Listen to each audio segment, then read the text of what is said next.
Si vous ne comprenez pas pourquoi votre esprit revient toujours aux mêmes pensées négatives, ces pensées finiront par contrôler votre manière de voir votre vie.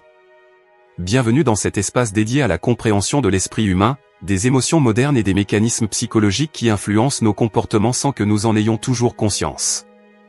La plupart des personnes pensent que les pensées négatives apparaissent simplement par hasard, comme une mauvaise habitude impossible à changer.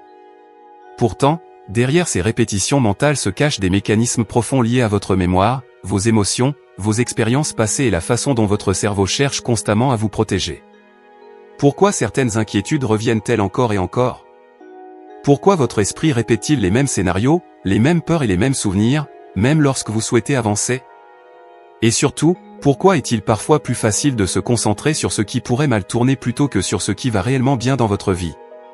Si vous restez jusqu'à la fin de cette vidéo, vous découvrirez les raisons psychologiques qui expliquent pourquoi votre cerveau s'accroche aux pensées négatives, comment ces schémas mentaux se construisent avec le temps et quelles stratégies permettent de mieux comprendre vos réactions émotionnelles, vos habitudes de pensée et votre comportement quotidien. Car le véritable problème n'est pas simplement d'avoir des pensées négatives, mais de ne pas comprendre pourquoi votre esprit continue de les reproduire. Et ce phénomène touche beaucoup plus de personnes que vous ne l'imaginez.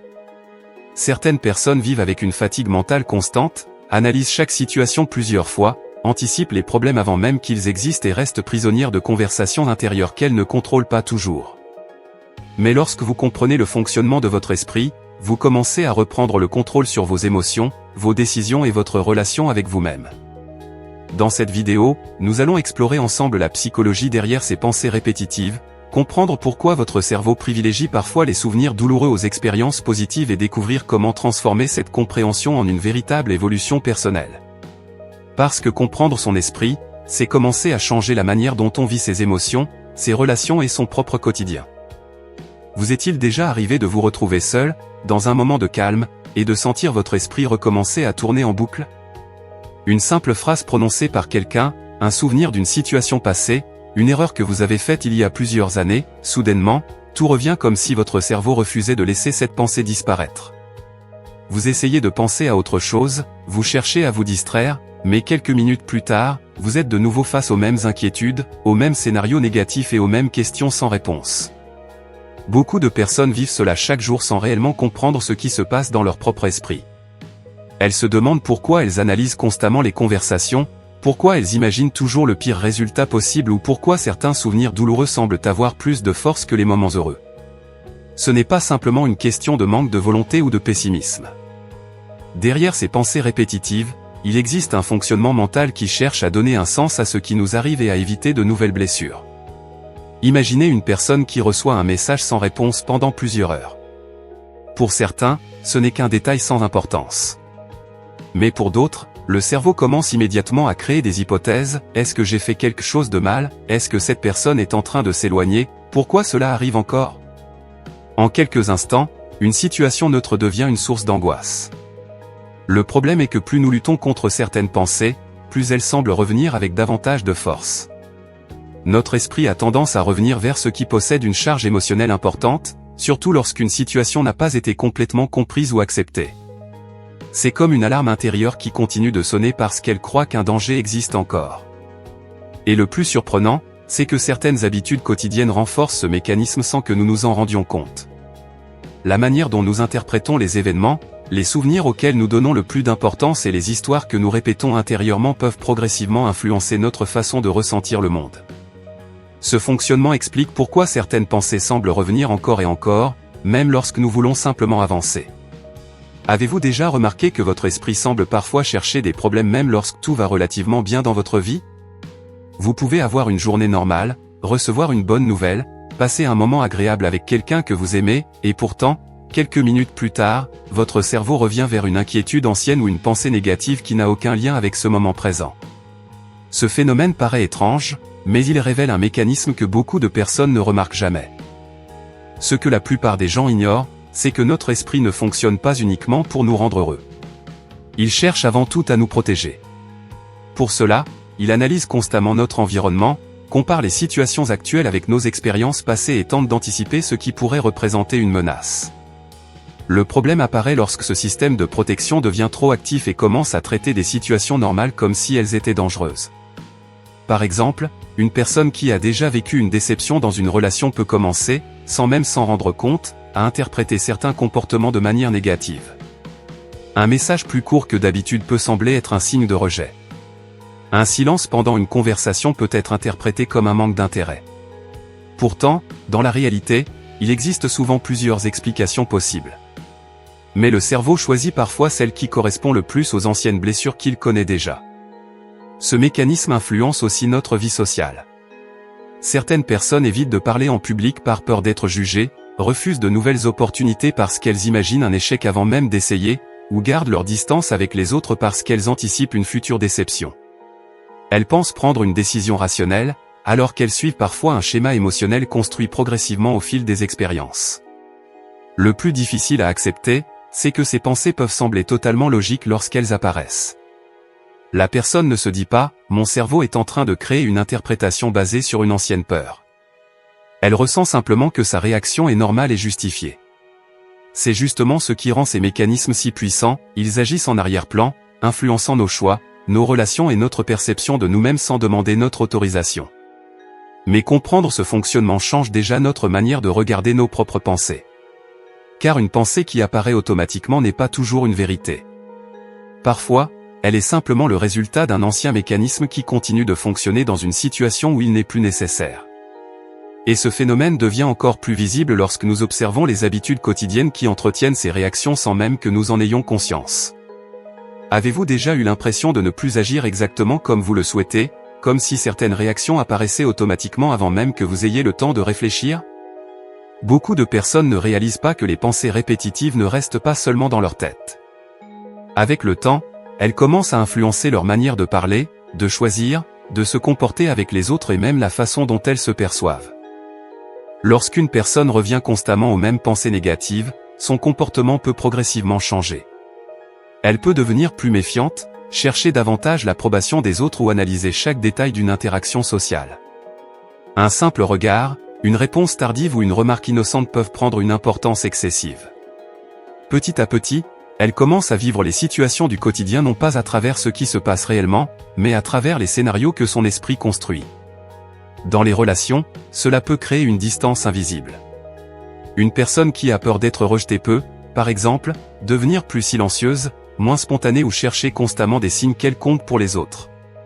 Paradoxalement, cette peur de perdre un lien peut parfois provoquer exactement ce qu'elle voulait éviter, une difficulté à créer une connexion naturelle et authentique. La confiance en soi est également touchée. Lorsque l'esprit répète régulièrement des messages négatifs comme « je ne suis pas assez bien »,« je vais sûrement échouer » ou « les autres vont me juger », ces pensées peuvent devenir familières. Et ce qui est familier paraît souvent vrai, même lorsque cela ne correspond pas à la réalité. La personne commence alors à limiter ses propres actions, elle ose moins, exprime moins ses opinions et évite certaines expériences qui pourraient pourtant lui permettre d'évoluer. Ce phénomène explique pourquoi certaines personnes semblent changer avec le temps. Elles ne perdent pas forcément leur personnalité, mais elles commencent à fonctionner à travers un filtre émotionnel créé par leurs expériences et leurs pensées répétées. Leur présence sociale devient différente, elles parlent moins librement, profitent moins du moment présent et se concentrent davantage sur les risques possibles que sur les opportunités. Le plus intéressant, c'est que ce processus fonctionne souvent de manière silencieuse. Personne ne se réveille un matin en décidant de devenir plus anxieux ou plus distant. Ces changements apparaissent petit à petit, à travers de petites réactions répétées chaque jour. Et lorsqu'on comprend comment ces habitudes mentales influencent nos comportements, on découvre aussi pourquoi certaines personnes restent bloquées dans les mêmes schémas pendant des années, même lorsqu'elles désirent profondément changer. Pourquoi certaines pensées reviennent-elles encore et encore, même lorsque la situation qui les a créées appartient au passé ? Pourquoi une expérience vécue il y a plusieurs années peut-elle encore influencer la manière dont une personne réagit aujourd'hui ? La réponse se trouve souvent dans un mécanisme profond de notre fonctionnement mental. Notre esprit ne garde pas seulement des souvenirs, il conserve aussi les émotions associées à ces souvenirs. Lorsqu'une personne traverse une situation marquante, son cerveau ne mémorise pas uniquement les faits. Il enregistre également ce qu'elle a ressenti à ce moment précis, la peur, la honte, la tristesse, le sentiment d'abandon ou l'impression de ne pas être suffisante. Plus tard, une situation similaire peut réveiller cette ancienne réaction émotionnelle, même si le contexte actuel est complètement différent. Imaginez quelqu'un qui, pendant son enfance ou son adolescence, a souvent eu l'impression de ne pas être écouté. des années plus tard, dans une relation professionnelle ou personnelle, cette personne peut ressentir une forte frustration lorsqu'elle pense que son opinion n'est pas prise en compte. La situation présente semble être le problème, mais une partie de l'émotion vient parfois d'une ancienne expérience qui n'a jamais été réellement comprise. C'est ainsi que certains schémas se répètent. Une personne qui a appris à se protéger en cachant ses émotions peut devenir quelqu'un qui évite les conversations difficiles. Une personne habituée à rechercher constamment la validation des autres peut avoir du mal à prendre des décisions seule. Une personne qui a associé l'échec à une menace personnelle peut abandonner rapidement dès qu'une difficulté apparaît. Le cerveau aime ce qu'il connaît. Même lorsqu'un comportement nous fait souffrir, il peut continuer à l'utiliser parce qu'il représente une forme de sécurité émotionnelle. C'est un paradoxe humain, nous pouvons vouloir changer consciemment, tout en étant attirés inconsciemment vers des réactions que nous avons utilisées pendant longtemps pour nous protéger. Ce qui rend ces schémas difficiles à remarquer, c'est qu'ils semblent faire partie de notre personnalité. Une personne peut penser, je suis simplement quelqu'un d'anxieux, je suis comme ça depuis toujours, je n'arrive pas à faire autrement. Pourtant, derrière certains traits que nous considérons comme fixes, il existe parfois des mécanismes appris et renforcés avec le temps. Comprendre cette différence est essentiel, car cela permet de regarder ses pensées avec plus de recul. Au lieu de se demander uniquement « Pourquoi je ressens cela aujourd'hui ?», il devient possible d'observer une question plus profonde « Qu'est-ce que mon esprit essaie encore de résoudre à travers cette réaction ?» Et cette compréhension ouvre la porte à une nouvelle manière de gérer ses pensées, ses émotions et les habitudes invisibles qui influencent notre quotidien. Et si le problème n'était pas toujours la pensée elle-même, mais la manière dont nous la regardons ? Beaucoup de personnes passent des années à essayer de supprimer leurs pensées négatives, à lutter contre leurs inquiétudes ou à se forcer à être plus positives. Pourtant, cette bataille intérieure peut parfois renforcer ce qu'elle cherche justement à faire disparaître. Plus nous considérons une pensée comme une menace, plus notre esprit lui accorde de l'importance. La première étape n'est donc pas de contrôler chaque pensée qui apparaît, mais de commencer à reconnaître les schémas qui se répètent. Remarquez que certaines inquiétudes reviennent dans les mêmes situations, observer les émotions qui les accompagnent et comprendre les réactions qu'elles provoquent permet déjà de créer une distance entre soi et son propre fonctionnement mental. Prenons un exemple simple. Une personne reçoit une critique au travail. Sa première réaction peut être « Je ne suis pas assez compétent, les autres pensent que je suis mauvais ». Pendant longtemps, elle peut croire que cette interprétation représente la réalité. Mais en observant son propre mécanisme, elle peut commencer à se poser une autre question, est-ce que cette situation prouve réellement ce que je pense, ou est-ce que mon esprit utilise une ancienne peur pour interpréter ce moment ? Cette différence change beaucoup de choses. Il ne s'agit pas de nier les difficultés, de prétendre que tout va bien ou d'ignorer les émotions désagréables. Les émotions ont une fonction importante. Elles nous donnent des informations sur notre état intérieur. Mais elles ne doivent pas toujours devenir la seule source de décision. Avec le temps, apprendre à observer ses pensées permet de reprendre une certaine liberté face aux réactions automatiques. Une personne peut ressentir de l'anxiété sans laisser cette anxiété décider à sa place. Elle peut avoir peur sans abandonner immédiatement. Elle peut se souvenir d'une expérience douloureuse sans laisser cette expérience définir toute son identité. Le changement profond ne vient pas d'une transformation instantanée de l'esprit, mais d'une nouvelle relation avec ce qui se passe à l'intérieur de soi.